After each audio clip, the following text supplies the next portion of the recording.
Some people say inheritance is about what's left to you, but the real truth is that it's about what's left in you.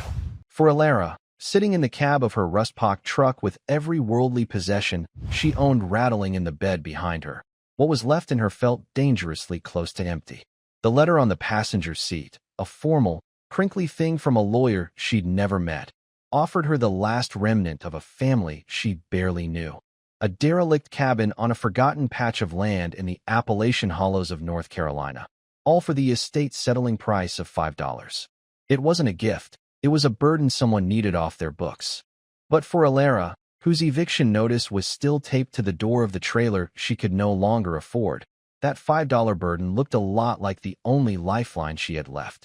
Her co-pilot, a scruffy mutt named Buster with one floppy ear and an eternally optimistic tail, whined softly from the floor, nudging her hand as if to say, "Well, let's get on with it." The cabin, when they finally found it at the end of a washed-out dirt road, was even worse than she'd imagined.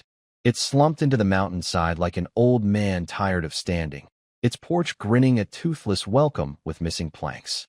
But as she pushed open the swollen door, a wave of dusty, pine-scented air washed over her, and for the first time in months, she felt the crushing weight on her chest lighten just a fraction.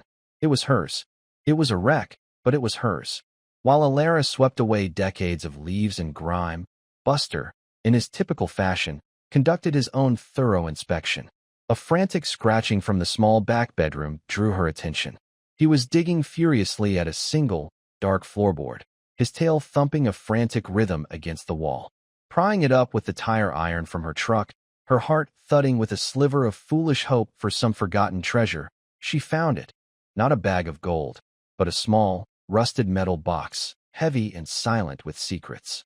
If you're enjoying this journey into the hills of North Carolina with us, make sure you're subscribed so you don't miss what happens next. We've got a long road ahead, and trust me, you'll want to see where it leads tomorrow. The lock on the box was old and stubborn, but a few minutes of determined work with a hammer and a screwdriver finally popped the rusted latch. Elara held her breath, a wild fantasy of Civil War gold or antique jewelry flashing through her mind. What she found inside was, at first, a deep disappointment. There was no treasure, no cash, just the musty smell of old paper. She carefully lifted out a bundle of letters tied with a faded ribbon, a small, leather-bound journal, and a single, heavy brass key of an ornate, unfamiliar design. Her shoulders slumped. It was just junk, worthless sentiment. But with nothing else to do as the evening lights slanted through the grimy windows, she untied the ribbon. The letters were from her great-aunt Maeve to a man named Thomas, her great-uncle. The handwriting was a graceful, looping script, full of love and worry. Maeve wrote about the changing seasons, the town gossip, but mostly, she wrote about Thomas and his obsession with their small plot of land. "He says the mountain has a heart," one letter read, "and that our legacy isn't in a bank, but in that heart. He's trying to protect it, to listen to what it's telling him." The words stirred something in Elara, a sense of connection to these people she'd never known. She set the letters aside and opened the journal. It was Thomas's, but it wasn't a diary of his thoughts. It was a diary of the land itself. Page after page was filled with meticulous, hand-drawn sketches of plants she didn't recognize, detailed diagrams of rock strata, and notes on the subtle shifts in the wind and weather. The writing was a blocky, practical script, but the drawings were rendered with an artist's care. Mixed in with the scientific observations were strange symbols and annotations that looked almost like a code. It was the work of a man who knew this small piece of the world more intimately than most people know their own reflection. The brass key felt heavy in her palm. It fit no lock she could see in the cabin. It was a key to nothing, a piece of a puzzle she didn't know how to solve. But as she sat there on the dusty floor with Buster curled at her feet, the disappointment faded, replaced by a slow-burning curiosity. This wasn't the inheritance she thought she needed, but maybe, just maybe, it was the one she was meant to have. A week later, just as Elara had finally managed to patch the worst of the leaks in the roof and get the old wood stove drawing properly, a sleek, black SUV wholly unsuited for the rutted mountain road crunched to a stop in her clearing. A man in a crisp suit and shoes that cost more than her truck stepped out, his smile as polished and artificial as his vehicle. He introduced himself as Mr. Thorne, a representative from a company called Pinnacle Development. He gestured vaguely at the surrounding woods, his gaze sweeping over her ramshackle cabin with barely disguised disdain. "We're planning a premier, eco-luxury resort in this valley," he said, his voice smooth as butter. "A place for people to get away, reconnect with nature." Elara leaned against her porch railing, arms crossed, Buster growling softly at her side. She'd seen what eco-luxury usually meant for the locals: low-wage service jobs and a landscape transformed for the wealthy. Thorne got straight to the point. He offered her $50,000 for her 5 acres. The number hung in the air, shimmering and unreal. It was more money than she had ever seen in her life. It was a ticket out, a new start, a solution to every single one of her problems. For a dizzying moment, she could taste it. But then she looked past him, at the ancient oaks her great-uncle had probably sketched, at the hazy blue peaks that had watched over her family for generations. She thought of the letters, of the talk of legacy and the mountain's heart. "Why this piece of land?" she asked, her voice steady. "It's nothing special." Thorne's smile tightened just a fraction. "It's a key parcel. It provides crucial access for our infrastructure." It sounded plausible, but it felt like a lie. Something in his eyes was too eager, too focused. When she quietly told him she wasn't interested in selling, the change was immediate. The polished charm vanished, replaced by a cold, hard condescension. "Miss," he said, his voice laced with impatience, "let's be realistic. This shack is condemned. The county will see that. Progress is coming to this valley. You can either be compensated for it, or you can be swept aside by it." The threat was clear. He got back in his SUV, leaving a cloud of dust and the stench of his expensive cologne hanging in the clean mountain air. The $50,000 dream had curdled into a nightmare. They didn't just want her land. They were willing to destroy her to get it. The encounter with Thorne left Elara shaken.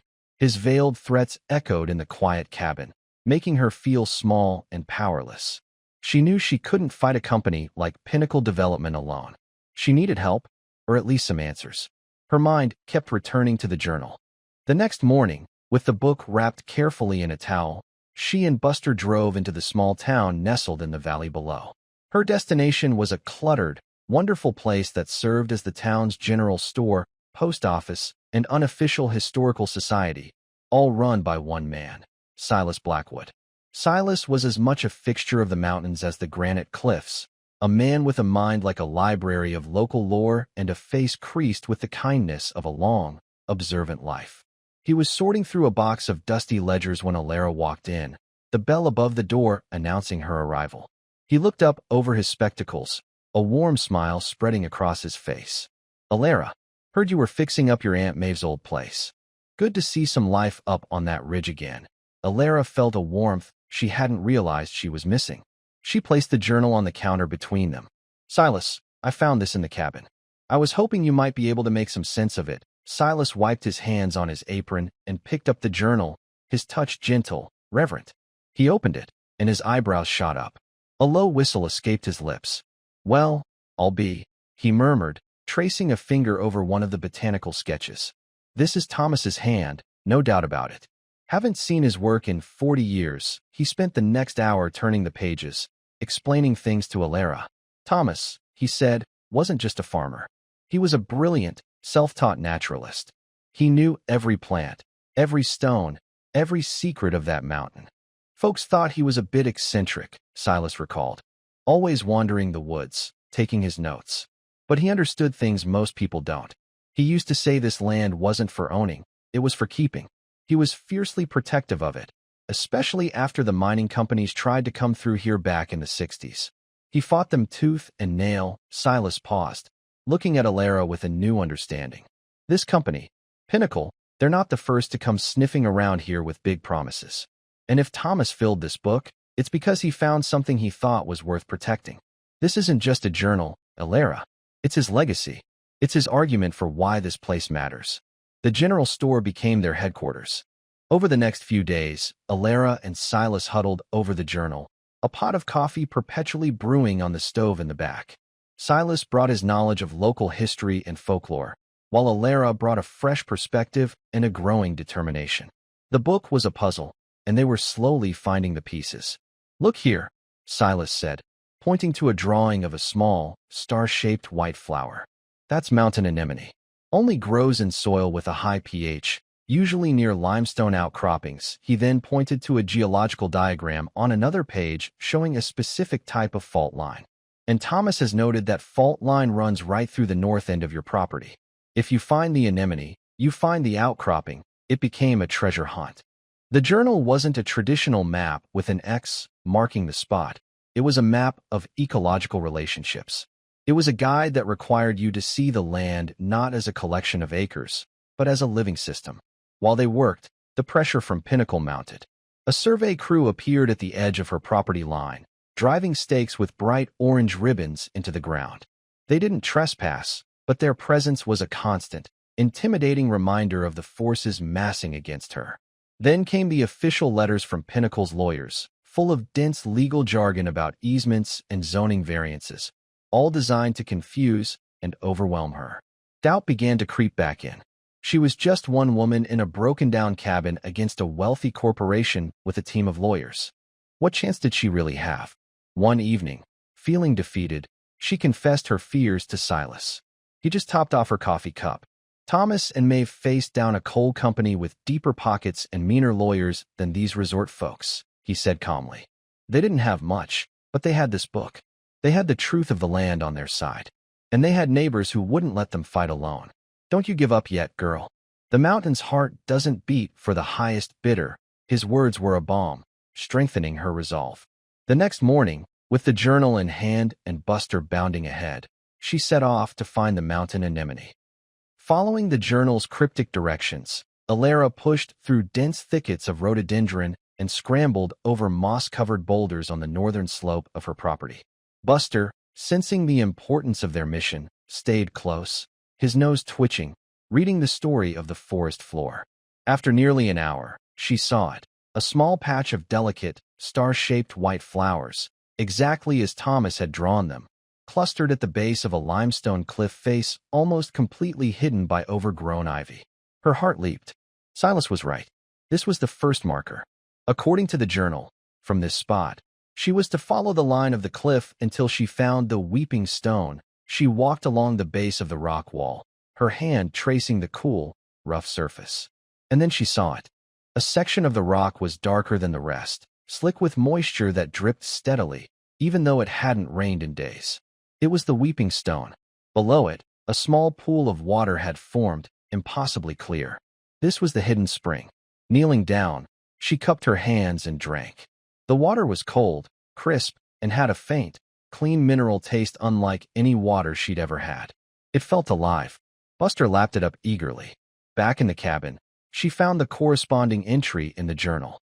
Thomas had written extensively about the spring. He had conducted his own rudimentary tests, noting its unusual clarity, its constant temperature, and its unique mineral composition, which he believed was due to the specific fault line it emerged from. He called it the heart of the mountain, the very thing his wife had mentioned in her letters. He believed it was a source of vitality, a natural treasure. Suddenly, Mr. Thorne's desperation to buy her specific, unremarkable plot of land made perfect, chilling sense. Pinnacle Development didn't want the land for access. They wanted it for the water. Their own geological surveys must have revealed the existence of a unique, commercially valuable aquifer, and its source was right here, on her land. The luxury resort was a lie, a cover story to acquire the water rights before anyone else knew they existed. The stakes had just been raised impossibly high. This was no longer about saving a small family farm. It was about protecting a priceless natural resource from a corporation that would bleed it dry for profit. The confirmation came a week later in a sterile, white envelope. Silas had helped her send a sample of the spring water to a state university lab for a full analysis, a cost he insisted on covering himself from the store's meager profits. The report was staggering. The water was not just pure, it was a unique geological phenomenon. It contained a perfect, naturally occurring balance of electrolytes and trace minerals, lithium, silica, magnesium, in concentrations that scientists had only ever been able to replicate artificially. The report noted its potential for significant health and wellness applications. It was, in essence, liquid gold, and Pinnacle Development knew it. Their next move was as swift as it was vicious. Elara was served with a lawsuit. Their lawyers, citing an obscure century-old survey, claimed a boundary dispute, alleging that the spring was not, in fact, on her property, but on the adjacent parcel which they had already acquired. It was a classic corporate tactic: bury the little guy in legal fees until they give up. The paperwork was a mountain of intimidating legalese, and the filing fees alone were more than she made in 6 months at her old job. Despair washed over her again, colder and deeper this time. She had the truth on her side, but the truth was expensive to defend. She sat on her porch that evening, the lawsuit papers in her lap, watching the sun set behind the peaks. She felt utterly alone, a single, tiny person in the way of an unstoppable machine. Buster rested his head on her knee, whining softly, as if he understood her turmoil. She had come here seeking refuge, a quiet place to heal, and had instead walked into a war she had no idea how to fight. The $50,000 offer echoed in her memory, no longer a temptation, but a bitter taunt, the price of a peace she could no longer have. She had chosen to protect the mountain's heart, and now, that heart was going to be the reason she lost everything. News in a small town travels faster than a wildfire in a dry season. The story of the City Slicker Development Company trying to sue the last heir of the old Thomas place out of her land spread from the general store to the diner to the church potluck. What Pinnacle Development hadn't counted on was the deep, stubborn roots of a mountain community. They saw Elara not as an outsider, but as Maeve and Thomas's kin, one of their own. And they saw Pinnacle as just the latest in a long line of exploiters who viewed their home as a commodity. The fight became personal for everyone. One morning, Elara found a box on her porch filled with fresh vegetables and a still warm loaf of bread from the town baker. The next day, the mechanic who ran the garage down the road showed up and, without a word, spent 2 hours fixing the engine on her dying truck, refusing any payment. The most significant help came from a man named Abe, the town's only lawyer. He was 75, semi-retired, and had a reputation for being as cantankerous as a cornered badger. He showed up at her cabin in a rumpled suit, looked over the lawsuit, and declared it a pile of corporate hogwash. He offered to represent her pro bono. "My daddy told me you don't let bullies kick your neighbors off their land," he'd grumbled. Consider Pinnacle officially put on notice for the first time since arriving. Elara didn't feel alone. She was part of something larger, a tapestry of families who had weathered hard times together for generations. At a strategy meeting in Abe's dusty office, surrounded by Silas, the baker, and a half-dozen other concerned residents, Elara felt a surge of strength. They were pooling their resources, their knowledge, their collective history. This wasn't her fight anymore. It was our fight, she thought, the word feeling strange and wonderful on her tongue. The community was the mountain's other heart, and it was beating strong, in defiance of the calculated greed that threatened to tear them apart. In the frantic days of legal preparation, digging through old county records and preparing affidavits, Elara found herself constantly drawn back to the contents of the metal box. The letters, the journal, and the heavy brass key. She felt like she was missing a final piece of the puzzle. The key, in particular, bothered her. It was so ornate, so specific. It had to be for something. One night, unable to sleep, she was rereading Maeve's letters when a single sentence, previously overlooked, leaped out at her. Writing about Thomas's efforts to protect the spring, Maeve had written, "He has secured our legacy not with steel, but with stone and memory, stone and memory." The phrase echoed in her mind. It wasn't about a lock on a door or a safe. It was something else. The next morning, a sudden intuition seized her. She grabbed the key and, with Silas in tow, made her way back to the hidden spring. The place felt sacred now, a focal point of the entire struggle. "What are we looking for?" Silas asked, leaning on his walking stick. "I'm not sure," Elara admitted. A lock made of stone. She ran her hands over the weeping rock face, over the mossy boulders surrounding the pool. Nothing. Disheartened, she sat on a large, flat stone at the edge of the spring. As her fingers idly traced the patterns of lichen on its surface, they brushed against something hard and unnaturally smooth. She scraped away the moss. There, carved into the rock she was sitting on, was a small, unmistakable keyhole, its edges softened by time.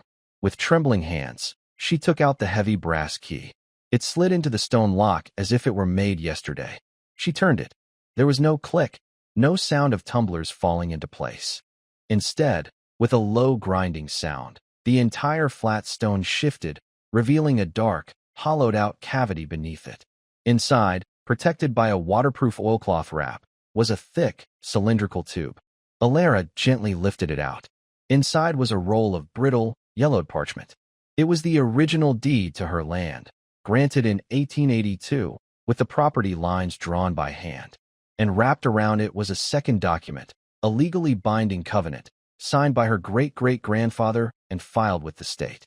It declared the land and its water sources, specifically naming the spring as a natural trust, to be preserved in perpetuity and prohibiting any commercial use that would harm the mountain or the community. It was an ironclad legal shield, forged a century ago by an ancestor who had the foresight to protect the mountain's heart.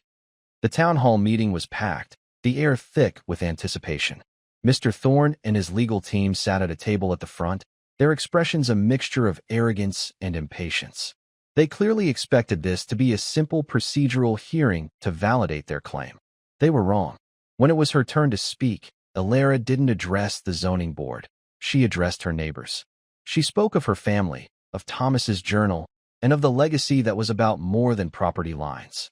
Then, Abe, with a theatrical flourish, unrolled the original 1882 deed and the preservation covenant, presenting them to the stunned board members. The historical documents, validated by the State Archive, were irrefutable. Pinnacle's claim, based on a newer, less detailed survey, collapsed like a house of cards. The covenant was a legal bombshell, predating every zoning law the company had hoped to exploit. Thorne's face went from smug to ashen. Faced with unassailable proof and a room full of hostile locals, he and his team gathered their briefcases and left without another word. A wave of cheers erupted in the hall. That night, the town celebrated. Elara, standing in the middle of the joyful crowd, finally understood. The inheritance wasn't the cabin or the land, or even the priceless water. It was this community, this shared history of resilience. In the months that followed, Elara, with a small loan from a community fund, started a modest bottling operation. She called it Heirloom Springs. It was a small-scale, sustainable business that employed a handful of local people, with a portion of the profits going into a town trust for conservation and community projects. She didn't get rich, but she had more than enough. The cabin was slowly restored, not with expensive materials, but with lumber from a fallen oak and the helping hands of her neighbors. It became a home, warm and filled with life. One cool evening, she sat on her repaired porch, Buster resting his head on her lap. She looked out at the valley, her valley, peaceful under a blanket of stars. She hadn't just found a home, she had found her purpose. She was a keeper of the land, a guardian of the mountain's heart, just like Thomas before her. And she knew, with a certainty that settled deep in her soul, that this was the truest and most valuable inheritance of all.